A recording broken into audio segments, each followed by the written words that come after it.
আসসালামু আলাইকুম রহমতুল্লাহি ওয়াবারাকাতুহ।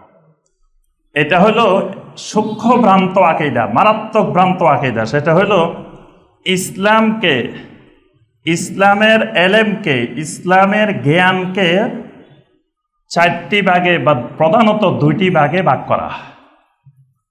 প্রধানত ভাগ দুইটা, একটা শরীয়ত, একটা হাকিকত।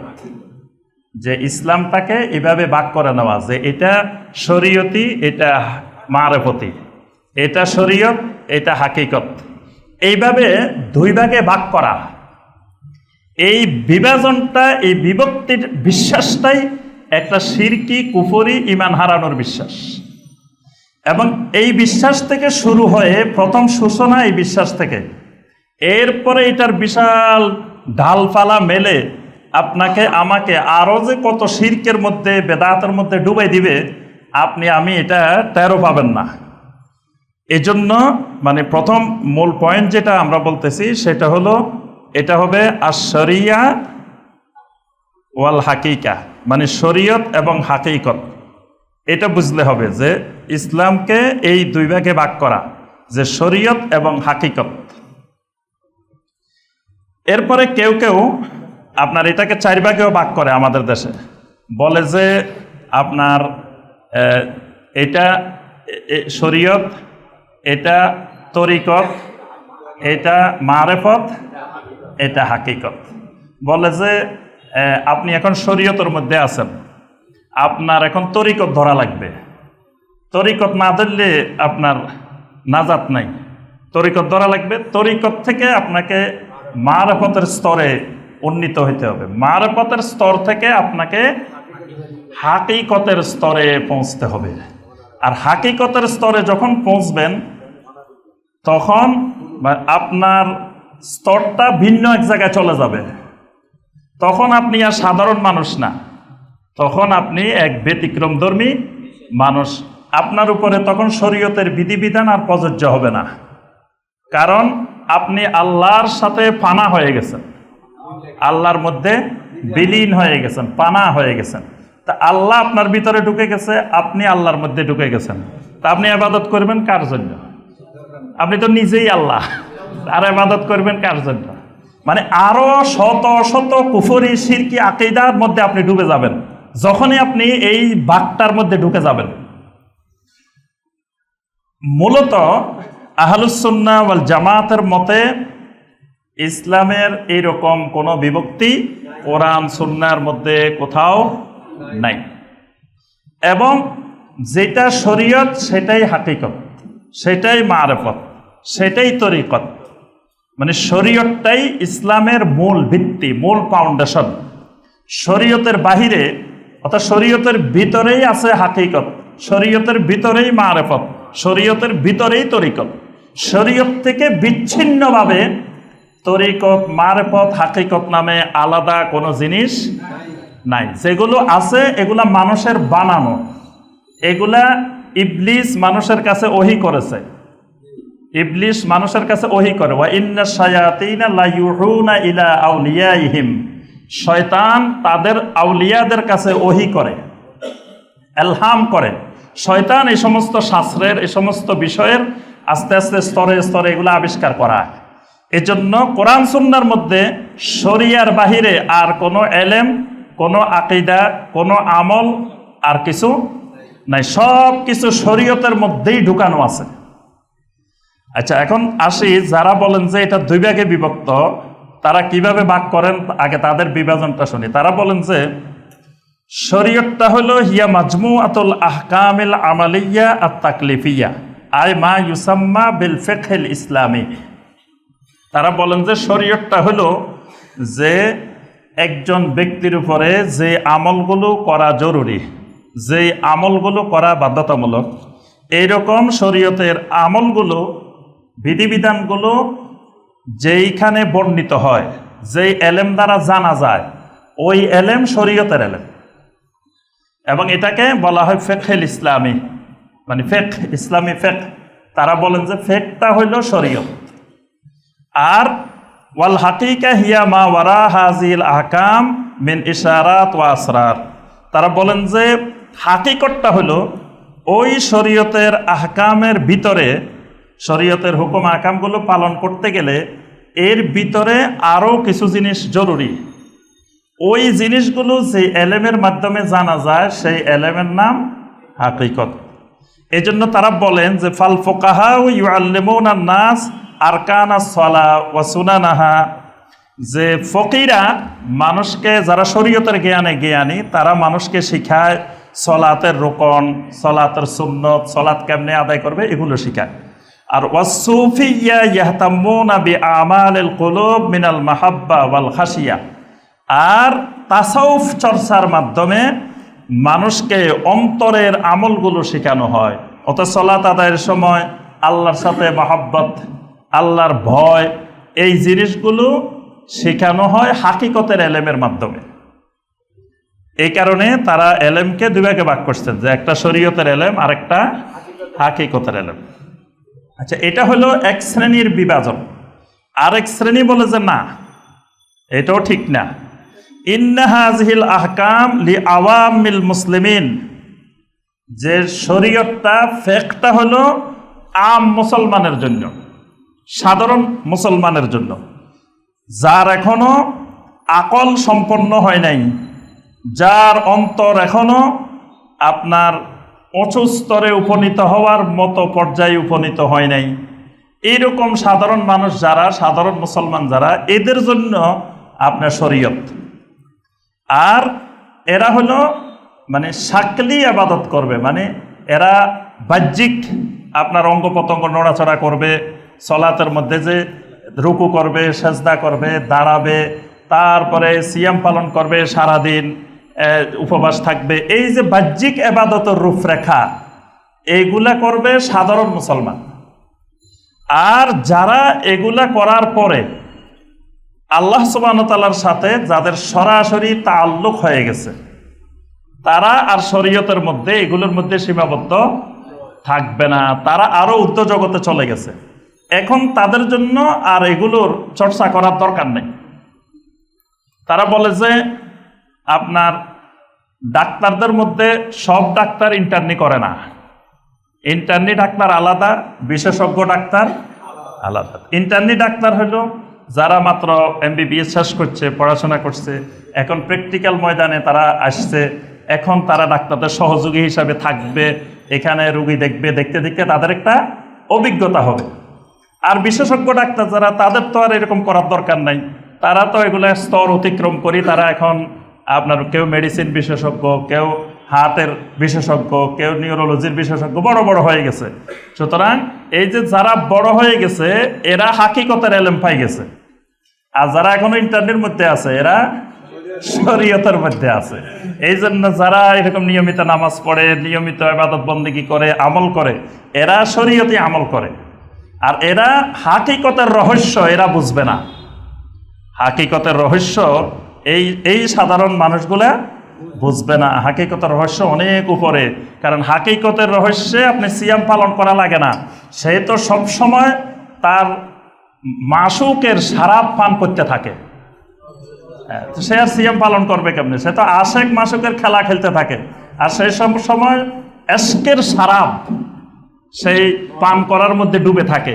তার জন্য সলাতও লাগে না, তার জন্য সিয়ামও লাগে না, তার জন্য এইসব কিছু লাগে না। মাঝে মধ্যে সে এশকের কিছু গান, এশকের কিছু শ্যামা সঙ্গীত, এশকের কিছু ঢোল তবলা, এইগুলা বাজাইলে মোটামুটি মাসুকের সাথে তার সম্পর্ক হয়ে যায়। তার আর এইসব ইন্টারনি করা লাগে না, প্র্যাকটিস করা লাগে না, তার এইসবের দরকার নাই, কারণ তার মাওলার সাথে সম্পর্ক হয়ে গেছে। এবং তারা এই জাল হাদিস বানাইছে যে মাল্লাহুল মাওলা ফালাহুল কুল, যে যার জন্য মাওলা হয়ে গেছে তার জন্য সব হয়ে গেছে। নাউজুবিল্লাহ। আচ্ছা, এই যে ধারণাগুলো সম্পূর্ণরূপে কোরআন সুন্নাহ বিরোধী ভ্রান্ত ধারণা। নবী সাল্লাল্লাহু আলাইহি সাল্লাম, সাহাবায়ে কেরাম, তাবেঈন কেরাম, তাবেঈন কেরাম, তারা কেউ এই ধরনের এলেমকে দুই ভাগে ভাগ করেন নাই। তারা কেউ এরকম ওই ইন্টারনি থেকে বিশেষজ্ঞ হয়ে গেছেন, তারপরে শরীয়ত ছেড়ে দিছেন, তারপরে তারা হাকিকতে ডুবে গেছেন, মহব্বতের শরাব পান করতেছিলেন, এরকম অবস্থা তাদের কারো হয় নাই। তাহলে বোঝা যায় এই যে এই জাতীয় যে আকীদা, যে চিন্তা চেতনাগুলো, এই চিন্তা চেতনাগুলো সম্পূর্ণ বাতিল ভ্রান্ত চিন্তাধারা। এবং বিশেষ করে বাগদাদের পতনের পরে আপনার 1758 খ্রিস্টাব্দে 1758 খ্রিস্টাব্দে তাতারদের হাতে যখন বাগদাদের পতন হয়, এই বাগদাদের পতনের পরে মুসলিম উম্মার যে অধঃপতন নেমে আসে সারা পৃথিবীতে, তখনই এই ভ্রান্ত বিশ্বাসগুলো মুসলিমদের রন্ধ্রে রন্ধ্রে ঢুকে পড়ে।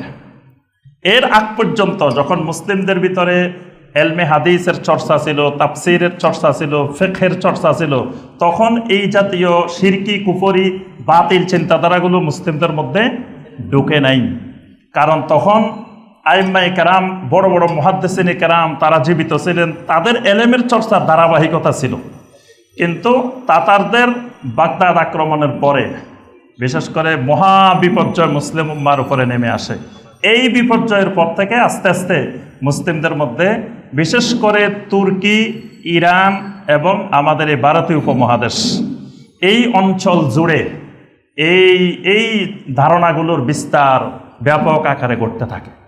কারণ এগুলো যখন চর্চা করতে থাকে তখন মানুষের মধ্যে একটা পরিবর্তন হয়, একটু বিভিন্ন ক্ষেত্রে তার একটু পরিবর্তন আসে। যখন আপনার এই তাসাউফ বা হাকিকত বা মারেফত বা তরিকত এগুলো যখন চর্চা করবেন, তখন আপনার ভিতরে একটা ভিন্ন আমেজ, ভিন্ন স্বাদ পাওয়া যায়। এই স্বাদটা পাওয়ার সাথে সাথে মানুষ মনে করেন না, এর ভিতরে কিছু না কিছু আছে, না থাকলে কি আমার মধ্যে এটা তৈরি হয়েছে নাকি, আমার মধ্যে এটা হয়েছে। এটা কেন হয়েছে? এটা হওয়ার অনেকগুলো কারণ আছে। তার মধ্যে প্রধানতম কারণ হলো আল্লাহ সুবহানাহু ওয়া তাআলা মানুষকে একটা ফিতরাতের উপরে সৃষ্টি করেছেন। মানুষ যখন ওই ফিতরাতি বিধান অনুযায়ী চলবে, অর্থাৎ নবী সাল্লাল্লাহু আলাইহি ওয়াসাল্লামের সুন্নত তরিকাটাই হলো ফিতরাতি ইসলামের বিধান। এই ফিতরাতের উপরে যখন চলবে, মানুষের সব কিছু কন্ট্রোলে থাকবে। মানুষের খাওয়া দাওয়া ঠিক মতো থাকবে, ঘুম ঠিক মতো থাকবে, তারপরে গোসল, খাওয়া দাওয়া, পরিষ্কার পরিচ্ছন্নতা, তারপরে তার বিলাসিতা, তার চিত্ত বিনোদন, সব কিছু একটা রুটিন ওয়াইজ চলতে থাকবে যদি নবী সাল্লাল্লাহু আলাইহি ওয়াসাল্লামের সুন্নত তরিকা অনুযায়ী চলতে থাকে। এটাই হলো ফিতরাত, এটাই হলো মানুষের স্বাভাবিক গতি। যখন এই গতির ব্যতিক্রম করবে, দেখা গেল রাত্রে আপনি ঘুমাইলেন না, সারা রাত ইবাদত করলেন, এই যে আপনি গতিটা এলোমেলো করে ফেলছেন। তারপরে আপনি 1 সপ্তাহ পর্যন্ত গোসল করলেন না, তারপরে আপনার নখ 1 ইঞ্চি লম্বা হয়েছে, আপনি এগুলা কাটলেন না, চুল আপনি পরিষ্কার পরিচ্ছন্ন করলেন না, আঁচড়াইলেন না, তেল দিলেন না, জট বান্ধি গেল। এই যে মানুষের যখন বৈপরীত্য দেখা দিবে, তখন আপনার শরীরও আপনার সাথে বিপরীতধর্মী আচরণ করবে। আপনাকে আর স্বাভাবিক মানুষ মনে হবে না, আপনি একটু ভিন্ন ভিন্ন মনে হবে। স্বাভাবিক মানুষ ময়লা শুনলে দুর্গন্ধ পায়, আপনি যখন 1 মাস গোসল করবেন না, তখন ময়লা আপনার কাছে খুব প্রিয় মনে হবে, আপনার কাছে আর দুর্গন্ধ মনে হবে না। সবার কাছে ময়লা দুর্গন্ধ মনে হয় না, হইলে তো ময়লা পরিষ্কার করার মানুষের পৃথিবীতে খুঁজে পাওয়া যেত না। তাহলে যারা নিয়মিত থাকে তাদের অভ্যস্ত হয়ে যায়। হঠাৎ করে আমরা যখন যাই তখন আমরা সেখানে দাঁড়াইতে পারি না। যারা নিয়মিত কাজ করতেছে তারা এটা তো অভ্যস্ত হয়ে গেছেন। ঠিক একজন 1 মাস গোসল করলো না, তখন সে এই ময়লায় অভ্যস্ত হয়ে গেছে, তখন তার কাছে এই ময়লাটাই প্রিয় মনে হয়। অর্থাৎ তার স্বাভাবিক গতির ব্যতিক্রম হইলেই তার স্বাভাবিক আচরণ আর থাকবে না, ব্যতিক্রমী আচরণ হয়ে যাবে। তখনই সে মনে করে যে না, এটার ভিতরে নিশ্চয় কোনো একটা রহস্য আছে। আর তালবিসে ইবলিস কিতাবের মধ্যে আপনার ইবনুল জাওজি রাহমাহুল্লাহ বলছেন, তখনই শয়তান বুঝতে পারে যে এই লোকেরে আমার বন্ধু বানানোর সুযোগ এসে গেছে। তখন তাকে এবার শয়তান বিভিন্নভাবে তার পিছনে লাগে এবং সে তাকে স্বপ্নে বিভিন্ন ধরনের রং বেরঙের স্বপ্ন দেখাইতে থাকে। স্বপ্ন কয়েক দিক থেকে হয়, শয়তানের পক্ষ থেকে স্বপ্ন হয়। শয়তান বিভিন্ন রকমের অদ্ভুত অদ্ভুত স্বপ্ন দেখাইতে থাকে। আমাকে এই কয়দিন আগে একজন ভাই উত্তরা থেকে ফোন করছেন যে শায়েখ, আমার তো একটা জরুরি বিপদ, সমস্যা। কি সমস্যা ভাই? বলে যে আমার বাগিনা তো আগে তো নামাজ পড়তো না, এখন কিছুদিন হয়েছে খুব নামাজ পড়া শুরু করছে, ইবাদত বন্দেগী শুরু করছে। তো এখন তার কথাবার্তা, আচার আচরণ সব কিছুতে একটু ব্যতিক্রম অবস্থা। তো কি ব্যতিক্রম? বলে যে সে প্রতি রাত্রে আল্লাহ রসুলকে স্বপ্নে দেখে। আমি মনে করলাম যে এত বড় আল্লাহর ওলি তো আমার দেখা দরকার, যে প্রতি রাত্রে নবী সাল্লাল্লাহু আলাইহি সাল্লামকে স্বপ্নে দেখে। আচ্ছা, তো নবী সাল্লাল্লাহু আলাইহি ওয়াসাল্লামকে তো স্বপ্নে দেখে ভালো কথা, নবী সাল্লাল্লাহু আলাইহি ওয়াসাল্লামকে স্বপ্নে দেখতেছে। স্বপ্নে দেখতে দেখতে আরো মারাত্মক হলো, নবী সাল্লাল্লাহু আলাইহি ওয়াসাল্লাম তাকে স্বপ্নে দেখাইছে যে আরেকজনের বিবাহিতা স্ত্রীকে নিয়ে চলে যাওয়ার জন্য। আবার নবী সাল্লাল্লাহু আলাইহি ওয়াসাল্লাম ওই মহিলাকেও স্বপ্নে দেখাইছে, তুমি এই ছেলের সাথে চলে যাও।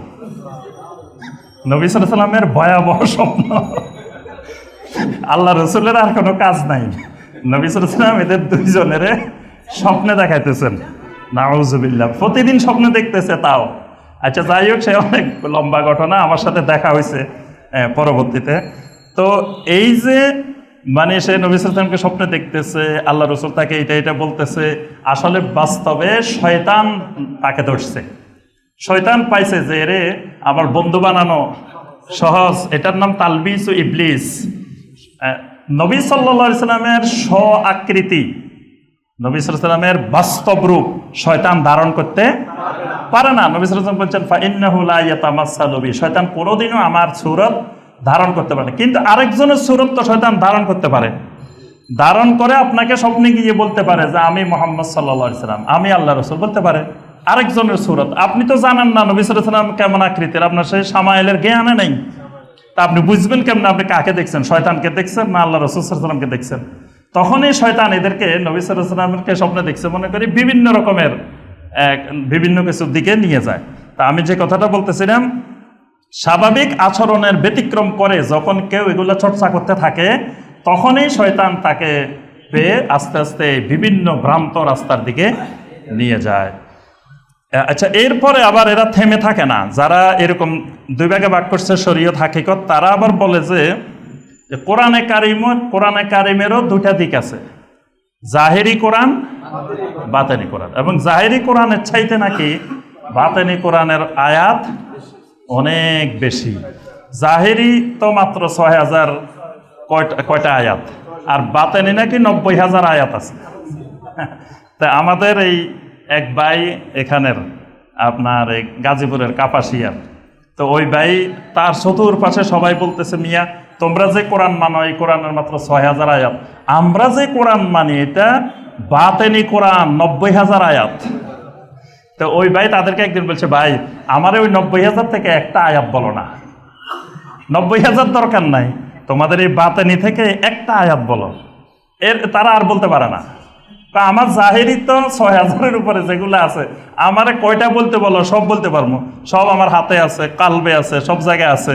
তোমার বাতেনি থেকে একটা দুইটা আয়াত আমাদেরকে শোনাও না। কয় তুমি বুঝবা না, এগুলো বুঝবা না, এগুলো বোঝা যাবে না, এগুলো বোঝা যাবে না, বাস এতটুকুর মধ্যে সীমাবদ্ধ। কিন্তু বুঝবো না যে কি বা এগুলো কোথায় আছে, কিভাবে আছে, কার মধ্যে আছে ৯০,০০০। এই ৯০,০০০ ইবলিসের মধ্যে আছে, ইবলিসের কাছে লুকায়িত আছে ৯০,০০০। এবং শিয়াদেরকে মাঝে মাঝে এগুলো ডেলিভারি দিছে। এবং শিয়াদের কোরআনে অনেক বড় কোরআন, অনেক নতুন নতুন সূরা আছে, এগুলা তারা শয়তানেরা বানাইছে, শয়তান এবং শয়তানের সহযোগীরা তৈরি করছে। তো তারা বলে যে কোরআনের জাহেরি আয়াত আছে, আবার বাতেনি আয়াত আছে। আচ্ছা, আবার কেউ কেউ বলে যে না, বাতেনি আয়াত আলাদা না, যে ৬,০০০-এর উপরে আয়াত, এই আয়াতের মধ্যেই প্রত্যেকটা আয়াতের একটা জাহেরি অর্থ আছে, একটা বাতেনি অর্থ আছে। এজন্য তারা বলে যে তারা বিভিন্ন আয়াতের জাহেরি অর্থে বিশ্বাস করে না। দেখবেন যে বিষয় একটা দলিল দিচ্ছে এমন একটা আয়াত, যেই আয়াতের সাথে এটার কোনো দূরতম সম্পর্ক নেই। মানে যে বিষয়ের দলিল দিচ্ছে যে আয়াত দিয়ে, ওই আয়াতের সাথে এই বিষয়ের কোনো সম্পর্ক নেই। জিজ্ঞাসা করলে ভাই কই এই আয়াতের সাথে তো এটার কোনো সম্পর্ক নেই, এটা কি দলিল দিলেন? বলে যে এটা তো তুমি যেটা বুঝছো এটা হলো জাহেরি অর্থ বুঝছো, কিন্তু এই আয়াতের আর একটা বাতেনি অর্থ আছে, যেটা আমাদের বুজুর্গরা, আমাদের মুরব্বীরা ওই বাতেনি অর্থ বুঝছে, ওই জন্য ওই বাতেনি অর্থ দিয়ে এটা দলিল দেওয়া হয়েছে। এই জন্য আপনার সূরা আল আনামের ৭৬ নম্বর আয়াত, এই আয়াতের তাফসির করতে গিয়ে আয়াতটা হলো ফালাম্মা জান্না আলাইহিল লাইলু রাআ কাওকাবা ক্বালা হাযা রাব্বি। ইব্রাহিম আলাইহিস সালাম রাত্রে যখন অন্ধকার হয়ে গেল, আকাশে নক্ষত্র দেখলেন, দেখে বললেন হাযা রাব্বি, এই আমার রব। আচ্ছা, এই যে এটা হলো আয়াতের সরল অনুবাদ। তা মুফাসসিরিন ইকরাম ব্যাখ্যা করেছেন যে এটা হলো তার কাউমের লোকদের অবস্থা ইব্রাহিম আলাইহিস সালাম বর্ণনা করছেন। মানে হাজা রাব্বি মানে আহাজা রাব্বি, যে ইব্রাহিম আলাইহিস সালাম প্রশ্ন করলেন, দেখলেন যে লক্ষ লক্ষ মানুষ এই তারকারাজিকে রব বানাইতেছে, তারপরে সূর্যকে রব বানাইতেছে, চন্দ্রকে রব বানাইতেছে। এই জন্য ইব্রাহিম আলাইহিস সালাম বললেন, এটাই বুঝি আমার রব? কিছুক্ষণ পরে এটা নক্ষত্রগুলো আস্তে আস্তে বিলীন হয়ে গেল। তখন ইব্রাহিম আলাইহিস সালাম বললেন, লা উহিব্বুল আফিলিন, যেগুলো নিজেরাই নিজেদের অস্তিত্ব ধরে রাখতে পারে না, কতক্ষণ পরে বিলীন হয়ে যায়, এরা আমাদের রব হইতে পারে না। এটা তার জাতিকে বাস্তবে বুঝাই দিলেন। আচ্ছা, এখন এখানে যারা ওই হাকিকতে বিশ্বাসী, বাতেনি অর্থে বিশ্বাসী, তো বাতেনিরা বলতেছে যে ইব্রাহিম আলাইহিস সালাম তখন রবের এশকের সারা পানরত অবস্থায় ছিলেন। ইব্রাহিম আলাইহিস সালামের স্বাভাবিক হোঁশ ছিল না, এই জন্য তিনি বলছেন হাজা রব্বি, যে এটা আমার রব। মানে তিনি নক্ষত্রকে রব বানায় ফেলছিলেন, কারণ তিনি তখন মাবুদের মাশুকের এশকে ডুবেছিলেন। এটা হলো বাতেনি অর্থ। ইবনুল কাইয়িম রাহিমাহুল্লাহ বলেন, এই জাতীয় বাতেনি অর্থ যারা করেছে এটা সম্পূর্ণ ভুল, ভ্রান্ত এবং শিরকি কুফরি আকীদা। এই জাতীয় আকীদা করা যাবে না। এবং তারা সবসময় একটা বিষয় দিয়ে দলিল দেয়, যে সূরা আল ইসরা 44 নম্বর আয়াত, ওয়ালাকিন লা তাফকাহুনা তাসবিহাহুম, তোমরা তাদের তাসবিহ বুঝো না। মানে আল্লাহ পাক এখানে বলছেন যে আসমান জমিনে যা কিছু আছে সব কিছুই আল্লাহ রাব্বুল আলামিনের তাসবিহ আদায় করে, তাসবিহ পড়ে সব সময়, কিন্তু ওয়ালাকিন লা তাফকাহুনা তাসবিহাহুম, তোমরা তাদের তাসবিহগুলো বুঝো না। এই জন্য তারা যারা জাহেরিয়ার বাতেনিতে বিশ্বাসী, এই ভ্রান্ত আকীদা বিষয়ে তারা বলে যে বাবা তুমি বুঝবে না রে বাবা, এটা তুমি বুঝবে না, লা তাফকাহুনা তাসবিহাহুম, এই মারাফতের খেলা, এই হাকিকতের খেলা বাবা তুমি বুঝবে না, যে এটা আরেক জিনিস। এই আয়াত দিয়ে তারা দলিল দেয়, সূরা বানী ইসরাঈলের 44 নম্বর আয়াত, ওয়ালাকিন লা তাফকাহুনা তাসবিহাহুম, তারা সবাই তাসবিহ পড়ে কিন্তু তোমরা সেই তাসবিহ বুঝতে পারো না।